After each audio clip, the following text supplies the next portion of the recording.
नमस्कार दोस्तों, आज हम कक्षा 10वीं विषय गणित पाठ 1 से लेकर के 14 तक संपूर्ण सूत्रों का रिवीजन करेंगे उदाहरण सहित।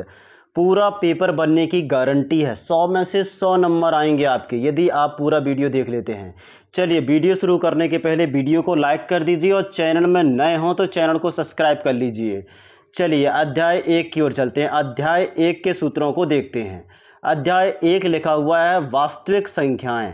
पहला सूत्र दिया है HCF इंटू LCM बराबर A इंटू B, मतलब लघुत्तम समवर्त इंटू महत्तम समवर्त बराबर दो संख्याओं का गुणनफल। चलिए अब इस सूत्र से भी बहुत सारे सूत्र बना सकते हैं अपन। कैसे बना सकते हैं? तो LCM को यदि हम बटे में ले आए, A इंटू B के बटे में LCM को ले आएंगे तो HCF का मान आ गया। इसी प्रकार यदि हम HCF को बटे में ले आए तो LCM का मान आ जाएगा। इसी प्रकार यदि हम A का मान निकालना चाहें तो B को इन दोनों के बटे में ले आएंगे। ये B को इन दोनों के बटे में ले आए। इसी प्रकार ये सूत्र आप बना सकते हैं। चलिए एक उदाहरण देख लेते हैं इसका। पहला उदाहरण दिया है, यदि किसी संख्या का LCM 50 है तथा पहली संख्या 10 और दूसरी संख्या 20 है तो HCF ज्ञात कीजिए। तो HCF बराबर क्या होता है? पहली संख्या गुणित दूसरी संख्या बटे LCM। पहली संख्या क्या है? 10, दूसरी संख्या 20 बटे 50। तो 50 से अपन भाग दे देंगे 200 में तो 4 आएगा। चलिए आगे चलते हैं।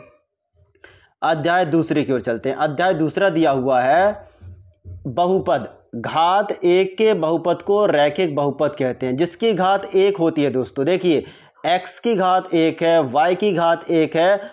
यहाँ देखिए, यहाँ 2x प्लस 5 लिखा है, यहाँ भी x की घात 1 होगी। इसलिए ऐसे बहुपद को रैखिक बहुपद कहते हैं। चलिए घात 2 के बहुपद को द्विघातीय बहुपद कहते हैं, जिनकी घात 2 हो जाए। जैसे कि ये दिया हुआ है, ये एक द्विघातीय बहुपद है। चलिए यदि इनके शून्यांक अल्फा और बीटा हों तो योगफल अल्फा प्लस बीटा बराबर होता है -b/a, -b/a, और गुणनफल होता है c/a। अल्फा इंटू बीटा बराबर c/a। यदि अल्फा बीटा गामा त्रिघातीय बहुपद हो, त्रिघाती मतलब जिसकी घात 3 हो, ऐसे बहुपद को त्रिघाती बहुपद कहते हैं। तो इसमें alpha plus beta plus gamma का मान क्या होगा? -b/a, और अल्फा इंटू बीटा और beta into gamma plus gamma into alpha बराबर c/a होगा। इसी प्रकार alpha into beta into gamma बराबर -d/a होगा। दोस्तों चलिए अध्याय तीसरे के ओर चलते हैं। अध्याय तीसरा आ जाता है दो चर वाले रैखिक समीकरण युग्म। चलिए इसमें दिया हुआ है, पहला अनुपात दिया है a1/a2 बराबर नहीं b1/b2। तो ऐसे में प्रतिच्छेद करती हुई रेखाएं प्राप्त होंगी। केवल एक हल होगा, अद्वितीय। चलिए आगे चलते हैं। आगे दिया हुआ है a1/a2 बराबर b1/b2 बराबर c1/c2। तो इसे बोलेंगे संपाती रेखाएं। अपरिमित रूप से अनेक हल होंगे। यदि ऐसी रेखाएं प्राप्त होती हैं बिल्कुल सीधी सीधी, तो इसमें क्या होगा? अपरिमित रूप से अनेक हल होंगे।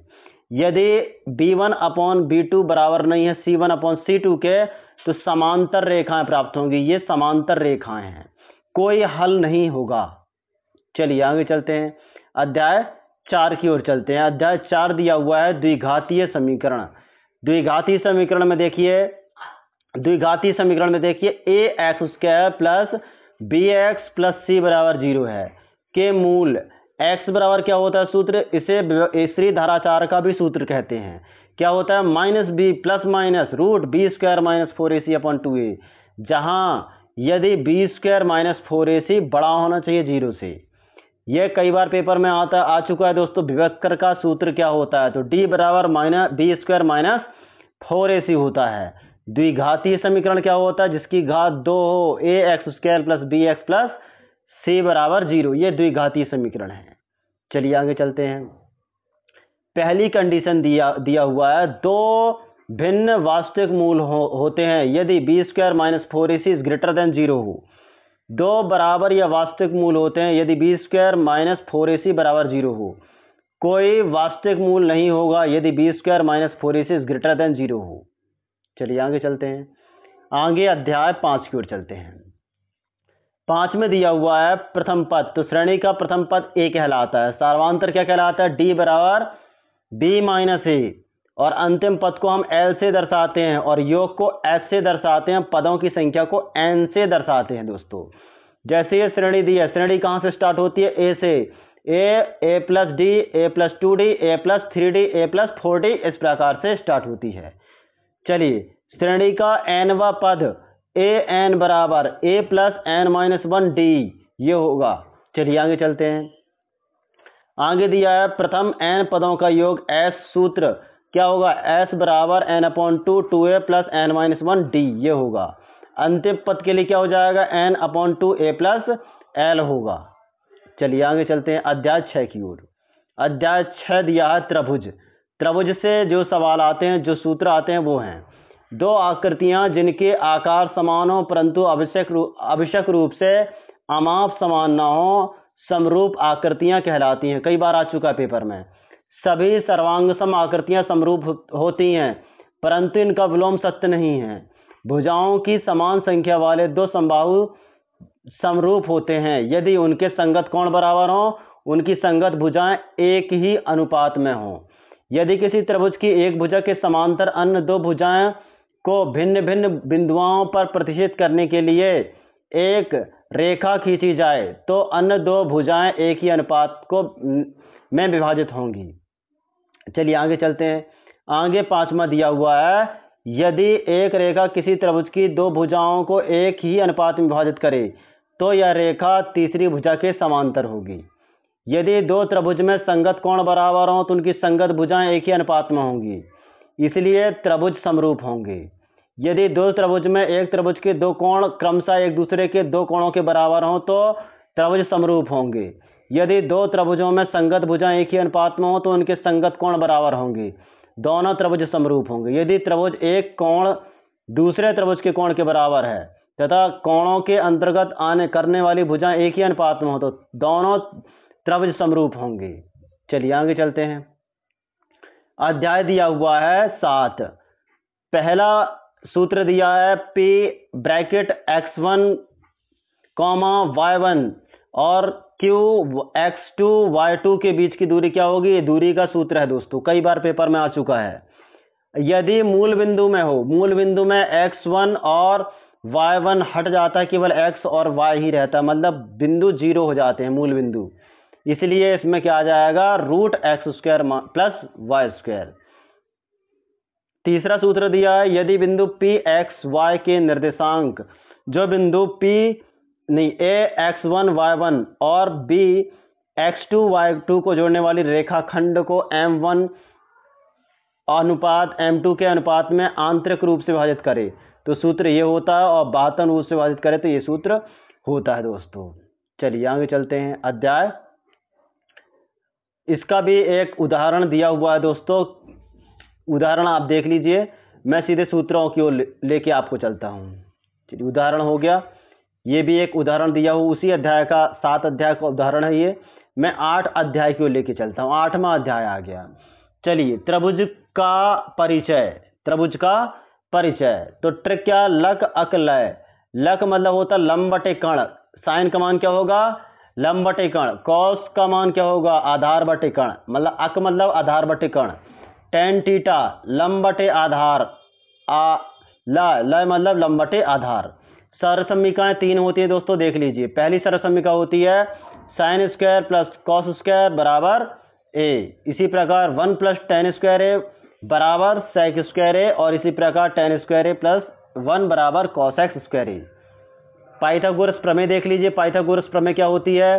तो कर्ण का स्क्वायर बराबर लंब का स्क्वायर प्लस आधार का स्क्वायर। टेन थीटा बराबर क्या होता है? 1 upon cosec theta. Cos theta बराबर 1 अपॉन सेक थीटा।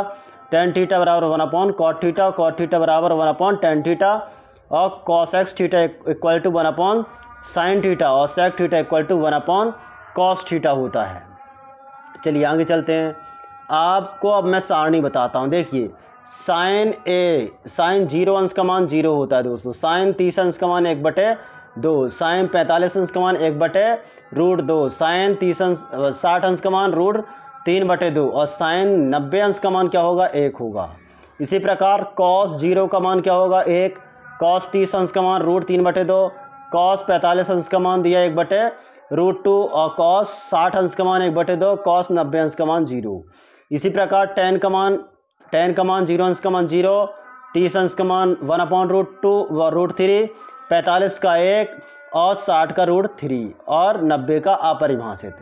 इसी प्रकार आप देख लीजिए ये सभी सूत्र दिए हुए हैं, इनके मान दिए हुए हैं। चलिए मैं अध्याय 9 की ओर आपको लेके चलूंगा।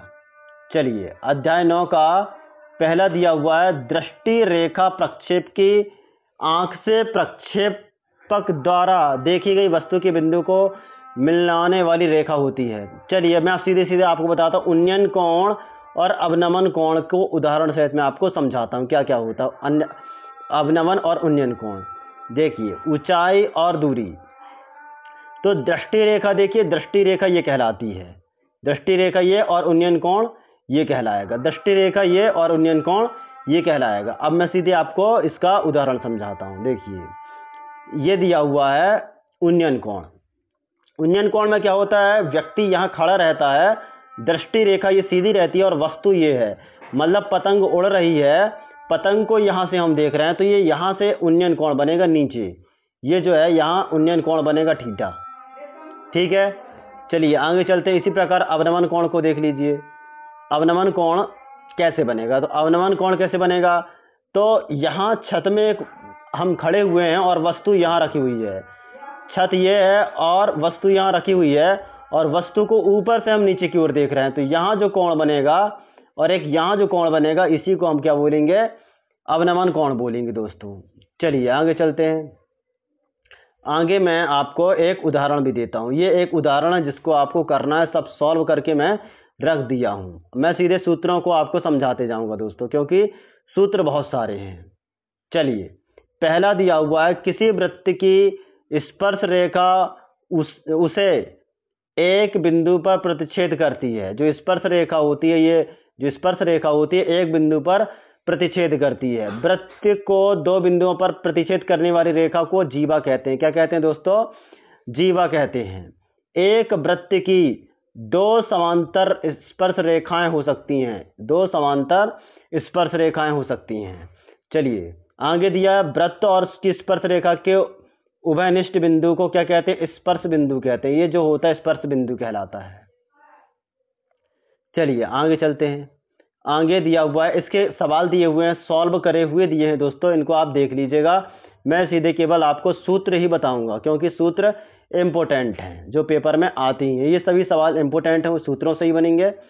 ये अध्याय 11 के सूत्र हैं दोस्तों, जो कई बार पेपर में आते हैं। त्रिभुज के लिए सूत्र इस प्रकार हैं, आप देखते जाइए, क्योंकि बहुत सारे इसके सूत्र हैं, आप स्क्रीनशॉट लेते जाइए।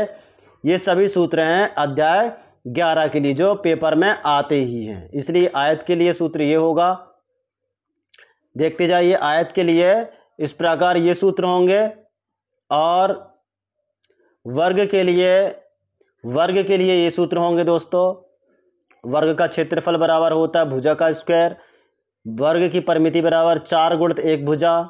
इसी प्रकार बेलन के लिए सूत्र हो जाएंगे। आप बस देखते बस जाइए और स्क्रीनशॉट लेते जाइए, अपनी कॉपी में जरूर आप इसको नोट करिएगा। देख लीजिए शंकु के लिए सूत्र ये हैं। इसी प्रकार आप देखिए गोले के लिए भी सूत्र दिए हुए हैं। गोले का आयतन, गोले की त्रिज्या, गोले का व्यास, ये सभी चीजें इसमें दी हुई हैं, आप इसको केवल देखते जाइए। प्रिज्म, पिरामिड का सूत्र दिया हुआ है। चलिए नेक्स्ट अध्याय की ओर चलते हैं। प्रत्यक्ष विधि, प्रत्यक्ष विधि का सूत्र दिया हुआ है, आप देख लीजिए। इसके बाद फिर हम इसके आगे के सूत्र को देखेंगे। कल्पित माध्य विधि का सूत्र दिया है, पग विचलन विधि का दिया हुआ है, और बहुलक का सूत्र दिया हुआ है। ये सभी सूत्र मैं आपको इकट्ठे करके पीडीएफ बना के भी दूंगा। यदि आप कमेंट बॉक्स में लिखेंगे पीडीएफ, तो मैं आपको ये पीडीएफ प्रोवाइड कर दूंगा। ये सभी सूत्र यहाँ दोस्तों खत्म होते हैं। यदि आपको वीडियो अच्छी लगी हो तो वीडियो को लाइक कर दीजिए, और चैनल में नए आए हो तो चैनल को सब्सक्राइब कर लीजिए दोस्तों। उदाहरण मैं आपको दिखा देता हूँ, ये सभी उदाहरण जिनको मैं समझाना चाहता हूँ दोस्तों। पर क्या है कि वीडियो की भी एक लेंथ होती है, इसलिए मैं नेक्स्ट वीडियो में इन सभी सवालों को समझाऊंगा। अभी आप केवल सूत्र देख लीजिए, जो कि आगे मैं आपको समझा चुका हूँ। चलिए आज के लिए इतना ही। यदि वीडियो आपको अच्छा लगा हो तो वीडियो को लाइक कर दीजिए और चैनल में नए हो तो चैनल को सब्सक्राइब कर लीजिए दोस्तों। जय हिंद, जय भारत दोस्तों।